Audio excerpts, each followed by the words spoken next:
Sveiki atvykę į BKTV žinias. Pradedame nuo pirmosios žinutės. Apie šio sekmadienio pasibaigusias Suzukos lenktynės, kur nugalėtoju tapo jaunasis Kimi Antonelis iš Mercedesų. Švęsdamas antrą pergalę iš eilės tiek čempionate, tiek savo karjeroje ir perėmė čempionato lyderio statusą. Antrąją vietą užėmė puikiai ir stabiliai važiavęs Oskaras Piastris iš McLareno, o paskutinę podiumo vietą, tai yra trečiąją, prigrebė Charlesas Leclercas iš Ferrari. Lenktynių lūžių tapo Oliverio Birmano iš Haas avarija, kurios metu Birmanas, lenkdamas Franko Kolapinto, nesuvaldė bolido ir trenkėsi į vieną iš trasos atitvarų. Nors Haas pilotas iš bolido išlipo šlubuodamas, lūžio ar kitų rimtų sužalojimų jis nepatyrė. Šis incidentas iššaukė saugos automobilio fazę, kurios metu Antonelli idealiai pasinaudojo pigiu pit stopu ir perėmė kontrolę, o Džordžas Russellas atvirkščiai sustojo vienu ratu anksčiau už saugos automobilio fazę ir taip prarado viltis kovoti dėl pirmos vietos. Galima teigti, jog Suzukos lenktynės nulėmė ne grynas tempas, o vienas strateginis momentas – saugos automobilio stadija, kurią Antonelli išnaudoja maksimaliai. Oliverio Birmano avarija Suzukoje, kurios metu pilotas sugėrė apytiksliai 50G smūgį, išryškino svarbią saugumo spragą. Didžiulius greičio skirtumus tarp pilotų, kurių baterija veikia pilnu iškrovos režimu, kaip šiuo atveju Birmano, arba kurių baterija jau išsikrovusi, šiuo atveju Franko Kolapinto. Norėdamas aplenkti staigiai sulėtėjusią Kolapinto mašiną tokioje trasos vietoje, kur greičių skirtumai paprastai nėra tokie dideli, Oliveris Birmanas turėjo staigiai keisti trajektoriją ir nebesuvaldė bolido. Tai ne incidentas, o sisteminė problema. Jeigu skirtumai tarp bolidų didėja dėl elektrinės galios naudojimo, tai reiškia, kad taisyklės kuria nenatūralius greičio skirtumus, o saugumas galimai tampa antrinis prieš technologinį eksperimentą. FIA jau žada peržiūrą prieš kitą etapą ir kviečiasi pilotus pokalbiams. Dar viena naujiena apie taisyklės, kurios susilaukė vis daugiau kritikos. Dar prieš lenktynę Suzukoje FIA keitė kvalifikacijos taisyklės. Energijos atkūrimas sumažintas nuo 9 MJ iki 8 MJ. Tokio pakeitimo tikslas, kad vairuotojai galėtų daugiau spausti, o ne taupyti bateriją. Tačiau problema su nauju reglamentu išlieka. Vairuotojai sako, kad Formulės 1 lenktynės tampa labiau energijos valdymo žaidimu nei lenktynėmis ir atsiranda keistas efektas.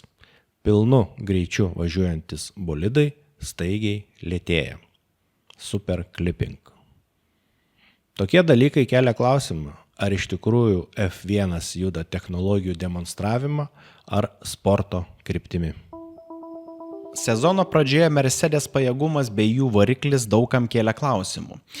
Kaip čia taip gali būti? Sukčiavimu ir panašiais neteisėtais veiksmais kaltinamos sidabrinės strėlės su pirmoju rimtu testu susidurs Monake, kuris netikėtai tapo 6., o ne 8. šio sezono etapas. Kaip buvo skelbiama, nuo šio etapo variklio suspaudimo laipsnis bus tikrinamas prie 130 laipsnių temperatūros, o iki tol viskas buvo tikrinama nedarbinėje temperatūroje. Galbūt FIA išties gali įžvelgti kažką nelegalaus bei liepti pasitaisyti, o gal ir ne. Visgi beveik nebėra abejonių, kad iki vasaros Mercedes dominuos Formulėje 1. Dar viena naujiena apie sutartis. Red Bull pasirašys labai pelningą sutartį su Adidas. Formulės 1 pasaulyje netrukus bus pristatyta viena brangiausių sutarčių su aprangų gamintojais. Racing News 365 žiniomis Red Bull Racing pasirašys labai pelningą sutartį su Adidas prekės ženklu. Sandorio vertė gali siekti net $27 milijonus. Jau dabar Red Bull turi pelningiausią titulinio rėmėjo sutartį su Oracle. Per metus buliai gauna net $110 milijonų, kai tuo tarpu Ferrari iš HP gauna $100 milijonų. Iškalba pasižymintis Mercedes vadovas Toto Wolffas sulaukė klausimų apie savo, kabutėse, mylimą kolegą Christianą Hornerį, kurio kurį laiką jau nebėra Formulės 1 pasaulyje. Austras be abejo ir vėl turėjo palyginimo šitai situacijai. Toto Wolffas PA sakė, Hornerio asmenybė visame kontekste tikrai yra kontroversiška ir tai yra naudinga sportui. Jau sakiau Fredui Vaseurui, Ferrari vadovui, kad šiam sportui reikia gero, blogo ir bjauraus. Šiuo metu mes turime išlikusius tik gerą ir bjaurų. Mums dar reikia blogo.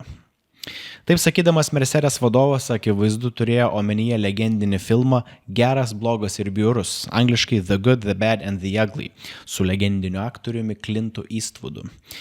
Geram turėjo būti prilygintas Fredas Vaseuras, o bjauraus savybės pasirinko Wolfas. Tai tiek šiandien žinių, keliamės į įvykio vietą. Sveiki. Na štai ir lauktas įvykis. Tarp sezonų Formulės čempionato kreipėmės į Liberty Media, norėdami gauti išskirtinės F1 transliacijos lietuviškai teisės. Ir štai turime šiandien mes iš Liberty Media gautą atsakymą. Ir aš šitą smagų arba labai liūdinantį dalyką, tai yra įvykį, žinią, noriu pasidalinti su jumis.